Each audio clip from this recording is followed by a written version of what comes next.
समादरणीय धार्मिक सज्जन वृंद, महर्षि दयानंद जी ने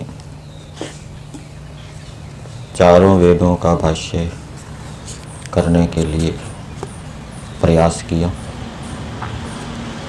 और चारों वेदों का भाष्य करने से पहले महर्षि दयानंद जी ने चारों वेदों के भाष्य की भूमिका बनाई, जिसको ऋग्वेद आदि भाष्य भूमिका नाम से जाना जाता है।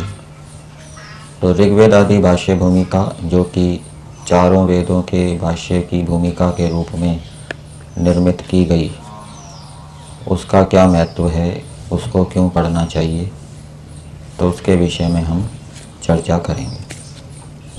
ऋग्वेद आदि भाष्य भूमिका में उपक्रमणिका है, जो कि आर्ष साहित्य प्रचार ट्रस्ट का प्रकाशन है। तो उसमें दिया है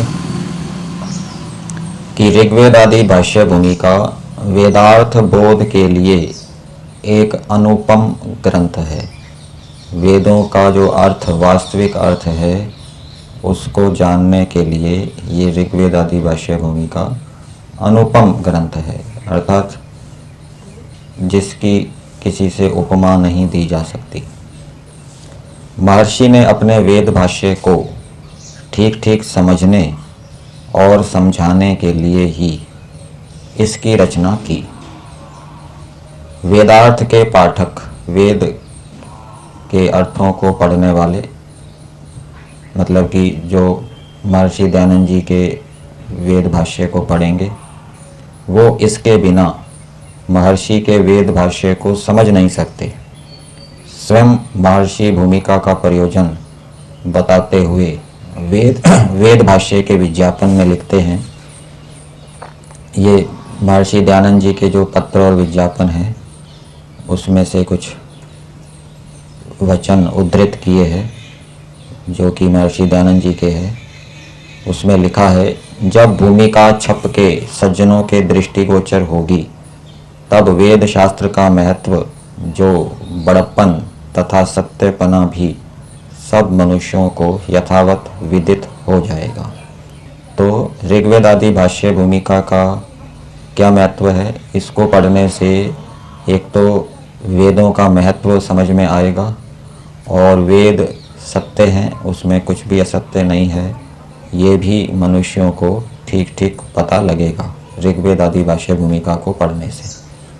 फिर पत्र और विज्ञापन में अन्यत्र दिया है, जो कोई भूमिका के बिना केवल वेद ही लिया चाहे, सो नहीं मिल सकते। तो जो केवल वेद भाष्य पढ़ना चाहे बिना भूमिका के, तो महर्षि दयानंद जी ने दिया है, लिखा है कि उसको नहीं मिल सकता वो। मतलब कि ऋग्वेद आदि भाष्य भूमिका के साथ ही वेद भाष्य देना चाहिए। फिर आगे दिया है, और यह भी जानना चाहिए कि चारों वेद की भूमिका एक ही है। तो ये जो ऋग्वेद आदि भाष्य भूमिका ग्रंथ है, ये चारों वेदों की भूमिका है। एक एक वेद की महर्षि दयानंद जी ने अलग अलग भूमिका नहीं बनाई। और आगे दिया है, भूमिका चारों वेदों की एक ही है, ये भी अन्यत्र पत्र विज्ञापन में दिया गया है। तो उपर्युक्त उद्धरणों से जहाँ भूमिका का प्रयोजन स्पष्ट होता है, वहाँ इस भ्रम का भी स्वामी जी के लेख से ही निराकरण हो जाता है कि यह भूमिका वेद आदि सब शास्त्रों की है। तो कुछ लोग ऐसा मानते होंगे कि महर्षि दयानंद जी ने ये जो भूमिका लिखी है, वो वेद आदि शास्त्रों की होगी, वेदों के अतिरिक्त और भी जो शास्त्र हैं उनकी होगी। लेकिन इन महर्षि दयानंद जी के वचनों से उस भ्रांति का निवारण हो जाता है, और ये बात स्पष्ट होती है कि ये जो भूमिका है, ये केवल वेदों की है, अन्य शास्त्रों की नहीं है। किंतु चारों वेदों के भाष्य की है ये भूमिका।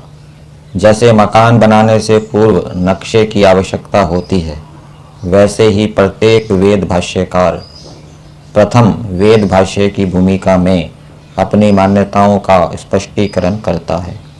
अतः भूमिका के बिना महर्षि के वेद भाष्य को समझना अत्यंत दुरूह कार्य है, अत्यंत कठिन कार्य है।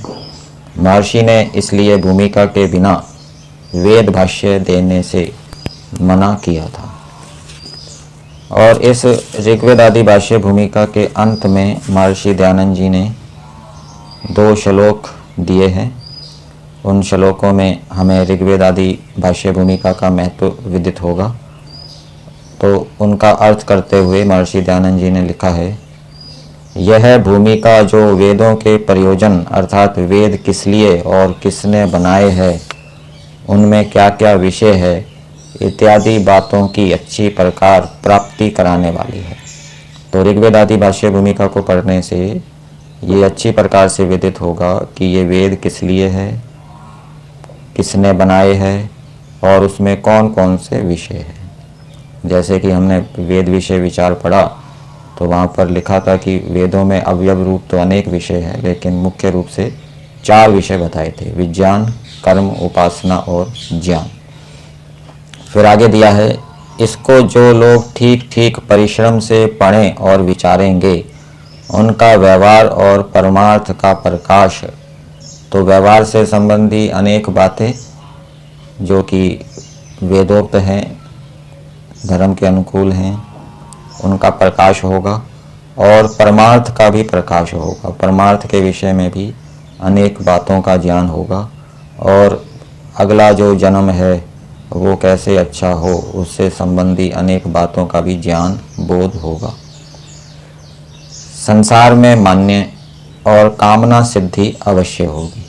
तो जो इस ऋग्वेद आदि भाष्य भूमिका को परिश्रम से पढ़ेंगे विचारेंगे तो उनका संसार में मान्य भी होगा, सम्मान होगा और उनकी कामना की सिद्धि अवश्य होगी।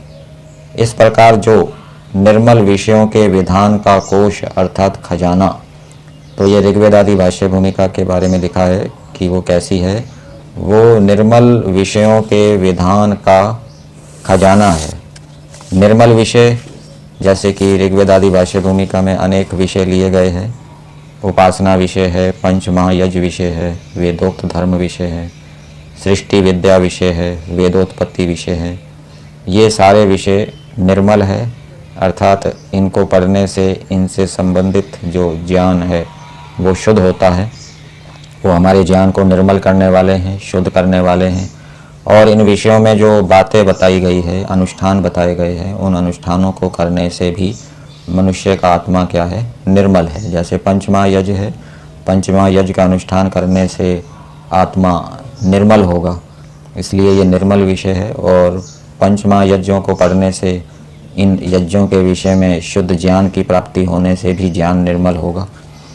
और सत्य शास्त्रों के प्रमाणों से युक्त जो भूमिका है, और इस ऋग्वेद आदि भाष्य भूमिका में सत्य शास्त्रों के प्रमाण दिए गए हैं, दर्शनों के प्रमाण दिए हैं, मनुस्मृति के प्रमाण दिए हैं, ऐसी ये भूमिका है।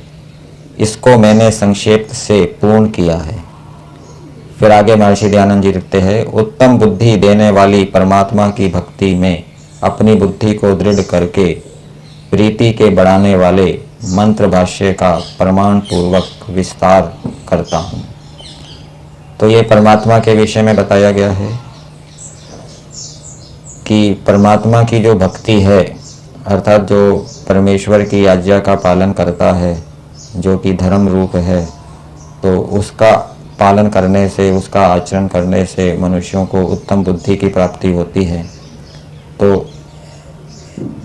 उत्तम बुद्धि की प्राप्ति के लिए मनुष्यों को क्या करना चाहिए, अपनी बुद्धि को दृढ़ करना चाहिए। किसमें दृढ़ करना चाहिए, परमेश्वर की भक्ति में अपने ज्ञान को, अपनी बुद्धि को दृढ़ करना चाहिए, अर्थात उसमें श्रद्धा विश्वास को उत्पन्न करना चाहिए। परमेश्वर की आज्ञा पालन में, परमेश्वर के द्वारा विहित जो विधि निषेध हैं उसमें विश्वास को, श्रद्धा को, ज्ञान को दृढ़ करना चाहिए।